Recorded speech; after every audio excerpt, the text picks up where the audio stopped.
So this is another update. Well, not really an update. I mean, here's another video on COVID-19. Um, right now, we're up to 4 confirmed cases in Winnipeg, and we have to be vigilant. We have to act civil, and by acting civil is acting like human beings, acting like juvenile delinquents, and people out there fighting over grocery carts and fighting over toilet paper is not the way our grandparents taught us. Yeah, it must stop. We want to act in a certain way. We should act civil and with obedience, discipline, because it's going to make the police ready to pounce. Today,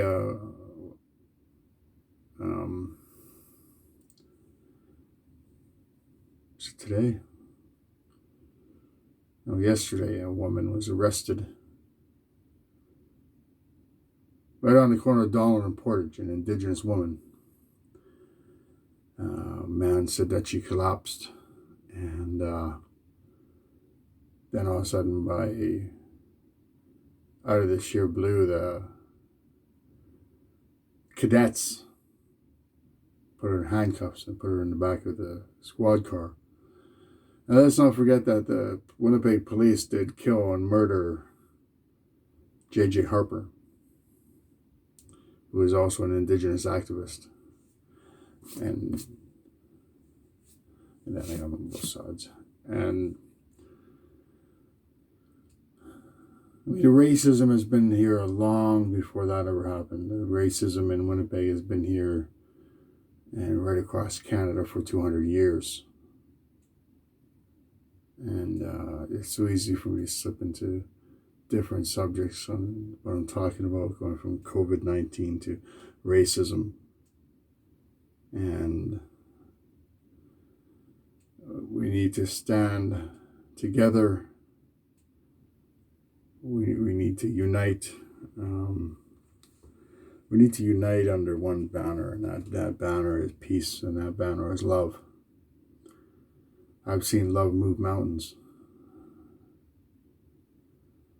And we need to fight racism with words, with kind words, and not violence. Violence will not stop racism and indifference. It is a tough and sensitive topic to talk about, but we have to be tough. That's why we're warriors. And see, I'm getting off topic. I always get off topic with my ADD. And but thank you for joining me. I do appreciate it from each and every one of you. Each and every one of you that are watching this right now. I appreciate it, and appreciate your patience. That instead of turning the channel and going to something else, at 4 minutes you're still here watching. I vowed a long time ago to fight racism by any means necessary, and that didn't work. By any means necessary is including violence, and I don't see myself as a violent individual by any means. I found that out through my sobriety. I found out what kind of man I was and how I tick. And I smoked for 35 years. I did drugs for a very long time. I drank. I was born into it 48 years ago. And I've been around that block, and I've been down that back alley, and I've been around that same block about 600 million times. And it doesn't get any easier, and it's not supposed to. For those of you who are struggling out there, for those of you who are in need, and you think you're in need of a fix and in need of a drink, think about your children. Think about what you're putting your children through. And the love that you have in your heart for your children. And your conscience, what your conscience is telling you. Each and every one of you. I didn't do that for my children. And I should have. I was selfish. I was mean and spiteful. And I hated the world. And my family members did say, it'll come back and bite you in the end. And what did it do? It came out and bit me on the end. It came out and bit me because now my son's going through the same thing. My son is horribly mad at the world and me in it. And when my uncle and my mom told me that you better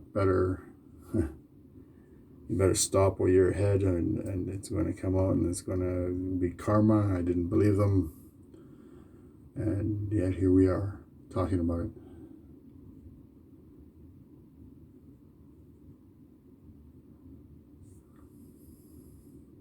Next year, I hope we're going to have this conversation. Next year is going to be a whole different conversation, because next year I hope there's not going to be any COVID-19. Next year I hope there's going to be the playoffs. The Jets were only 10 points away from making a playoff spot, and now it's gone. Now, Winnipeg Jets. And hey, I'm going to leave it at this. I'm going to leave it at this, guys. Keep your feet firmly planted on the ground and keep reaching for the stars, because you're worth it. Each and every one of you are worth it. Each and every one of you out there that is struggling and battling your way to the top for sobriety, I'm here. You know who you are.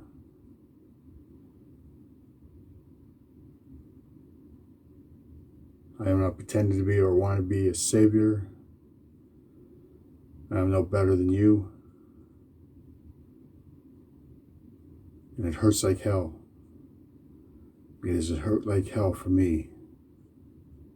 The longest time. But I fought my way to the top. And I clawed and I dragged my sorry ass all the way to the top. And I paid for it along the way. And then some. So don't give up. Don't give up. Because it is so worth it. Because you just might find the love of your life at the other end.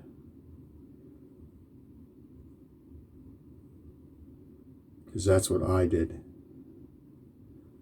I fought and clawed my way to the very top. I am Philip Holmes, and I am from Winnipeg, Manitoba, Canada. This has been my nightly